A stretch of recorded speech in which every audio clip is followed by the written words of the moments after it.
मनुष्य का जीवन किस उद्देश्य के लिए व्यक्ति को मिला। यदि हम गहराई के साथ देखें तो पूज्य गुरुदेव का एक लंबा जीवन, 80 वर्ष का जीवन, उसमें भी 42 वर्ष गुरुदेव की साधना के अंदर गए। बाकी के 38 वर्षों में गुरुदेव ने 3400 से ज्यादा पुस्तकों को लिखा। किसी को लगे कि कितना कार्य है, तो इस दृष्टि से सोच करके देखे कि 12 लोगों की टीम को निरंतर 12 वर्ष लगे, तब जाकर वो गुरुदेव के साहित्य को डिजिटाइज कर पाए। लिखने में कितना समय लगा होगा उसका हम लोग सिर्फ अनुमान ही लगा सकते हैं। तो गुरुदेव का जीवन, जिनने हिमालय की तरह के जीवन को जिया, महासागर की तरह के जीवन को जिया, उनके व्यक्तित्व का, उनके जीवन का ऐसा कोई आयाम शेष न रहा जहां पर वो शिखर के ऊपर जाकर के प्रतिष्ठित न हुए। और उस जीवन का, उस व्यक्तित्व का, उस कृतित्व का यदि कोई एक सार निकालना चाहे, ये सोचना चाहे, ये समझना चाहे कि गुरुदेव के जीवन का उद्देश्य क्या रहा होगा, किस भाव की ओर चलने की प्रेरणा गुरुदेव देना चाहते होंगे, तो भाव एक ही था कि मनुष्य का जीवन जिस उद्देश्य के लिए मिला उसको जीने की समझ, बोध, भाव जीवात्मा के अंदर विकसित हो सके। नहीं तो कभी कभी तंद्रा, बेहोशी, नींद इतनी गहरी हो जाती है कि जीवन मिलता भी है और व्यक्ति उसके उद्देश्य को समझ नहीं पाता है। एक कहानी आती है बहुत प्यारी। सिद्ध संत थे, नाम था लोकनाथ। उनके जीवन की विशिष्टता रही कि छोटे ही थे तब उनके गुरु उनको उनके घर से ले गए। बाकी के समय उनने हिमालय में गुजारा। कभी उनको समाज को देख पाने का अवसर नहीं मिला। पूरे समय ऊपर ही हिमालय में रहे और वहां पर ईश्वर के ध्यान में निमग्न रहते, हमेशा गहन समाधि में, शांति में रहते। एक दिन शहर को लौटे तो रास्ते में एक गांव में चबूतरे के पास आकर के लेट गए। वहां के लोगों ने उनका नाम सुना था, कभी देखा नहीं था। उनको पता नहीं था कि इतने बड़े जो संत हैं वो हम लोगों के सामने यहाँ आकर के हमारे घर के चबूतरे पर आकर के बैठे हैं। वहां पर वो लेट गए, गहरी नींद लग गई। थोड़ी देर में उनने बड़ी जोर की आवाज सुनी तो देखा कि गांव के जितने लोग हैं वो इकट्ठे हैं। बहुत जोर का धूम धड़ाका हो रहा है, नगाड़े बज रहे हैं, बैंड बज रहा है। क्या हो रहा है? उनने अपने पास के लोगों से जाकर के पूछा कि क्यों भैया, कोई युद्ध वगैरह होने वाला है क्या? तो गांव वाले हंसने लगे। उनके भोलेपन पर उनको हंसी आई। उन्होंने कहा नहीं स्वामी जी, यहाँ पर तो विवाह होने वाला है, ये विवाह की तैयारी चल रही है। तो बोले अच्छा, मैंने विवाह कभी देखा नहीं, विवाह में होता क्या है?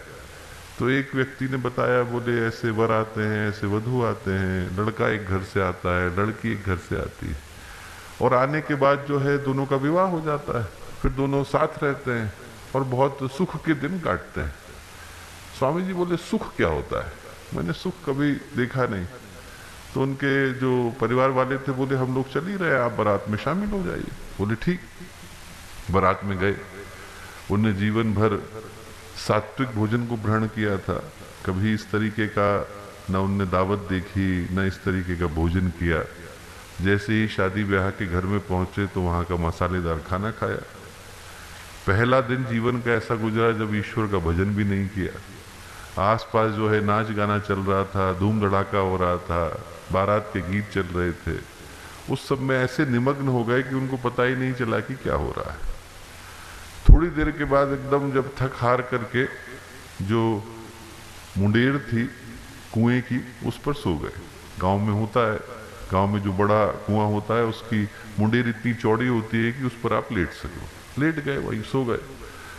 अब चूंकि दिन भर जो उन्हें देखा था, वो पहला दिन जिंदगी का ऐसा गया जब उनको न ईश्वर का ध्यान आया, न ढंग से भजन कर पाए, न मन कहीं और लगा। बस नाच गाने में, बारात में क्या चल रहा है, धूम धड़ाका, उसमें गया। और जैसा अन्न वैसा मन। अब मन के अंदर भी वही विचार आने लगे जो आज तक कभी आए नहीं थे। उनको लगा कि उनका भी विवाह होने जा रहा है। अब वो जैसे ही लेटे उनको मन में एकदम से स्वप्न आया कि उनका भी विवाह होने जा रहा है। विवाह होते होते उन्होंने देखा कि वो घोड़ी के ऊपर चढ़ने वाले। अब जैसे ही घोड़ी पर चढ़ने का विचार आया, वैसे ही उनको डर लगा कि मैं तो घोड़ी पे कभी चढ़ा नहीं।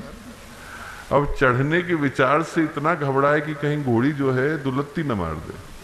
तो इस घबराहट के मारे उनने एकदम तुरंत करवट ली सोते सोते हुए और कुएं के अंदर जाकर के गिर गए।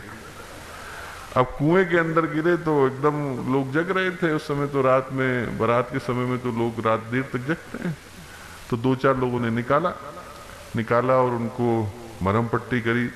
करने के बाद लोगों ने पूछा, स्वामी जी कैसे गिर गए, आप कुएं में कैसे गिरे? लोगों ने पूछना शुरू करा। स्वामी जी कुछ बोले नहीं। अब लोगों ने पूछा कि आप कौन हैं? उनने अपना नाम बताया। नाम जैसे ही बताया तो बताते ही लोगों को लगा कि अरे ये तो बड़े प्रसिद्ध संत हैं। तो गांव के सब लोग इकट्ठे हो गए कि अरे हम लोगों का बड़ा सौभाग्य कि आपके दर्शन हम लोगों को यहाँ मिले। बारात के समय में कोई सोच भी नहीं सकता था। बोले स्वामी जी आप हम लोगों को उपदेश दीजिए। तो स्वामी जी बोले वो उपदेश तो क्या दूं, आप सब मिलकर के एक ही प्रश्न पूछ रहे हैं कि मैं कुएं में कैसे गिरा, मैं वो बताता हूं। बोले मेरे जीवन में पहली बार ऐसा दिन गया जब मैंने ना ईश्वर का नाम लिया ना भजन किया। बोले मैं जीवन भर सात्विक भोजन करता रहा, पहली बार मसालेदार भोजन किया, पहली बार इस तरीके का दावत का खाना चखा। बोले सिर्फ मेरे मन में विचार आया, विचार भर आया और विचार ये आया कि कहीं मेरा भी विवाह न हो जाए। विवाह किया नहीं, अभी सिर्फ विवाह का विचार आया। बोले इतनी देर के अंदर में जाकर कुएं के अंदर गिर गया।